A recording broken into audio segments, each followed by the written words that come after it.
প্রবাসীরা যে এত কষ্ট করে, ঠিক মতো খাবারটা খাইতে পারে না, অনেক সময় বেতনও পায় না, মাও ভুল বুঝে, ভাই তো ভুল বুঝে, বইনেই তো ভুল বুঝে, বউ ভুল বুঝে, বউ মনে হয় বাপের ভাই মা বাপরে দিয়ালা, আর মা বাপের মনে করে টেহা মনে বউরা দেয়ালা, গত মাসে দিয়েছিল অহন দিয়ে আমরা টেহা দেয় না, কিন্তু তে যে বেতন পায় না।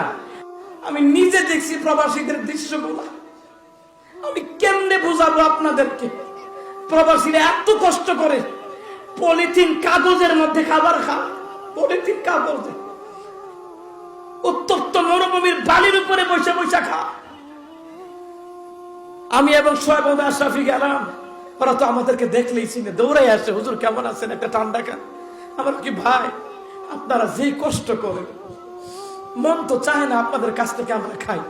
বলে হুজুর না খাইলে কষ্ট পাবো, একটা ঠান্ডা হইলে খা। তা আমি কি ভাই ঠান্ডার দরকার নাই, আমার ওই 1/2 লিটার পানি দেন, 1 রিয়াল দিয়া কিনে, ভাই আমি পানি খাই। তবু ওইটা খাই না, হুজুর পানি খাইবেন, এটা খাইলে তো আমি খুশি হইতাম না, অন্য কিছু খান। আমি কি না ভাই, আপনারা যে কষ্ট করেন, যদি আপনাদের দেশের মা বোনেরা দেখতো, আমার দেশের মা বোনেরা দেখতো, তাহলে ওরা চিন্তা করতো, বলতো দেশ হয় রিক্সা চালাও, এত কষ্টের দরকার নাই।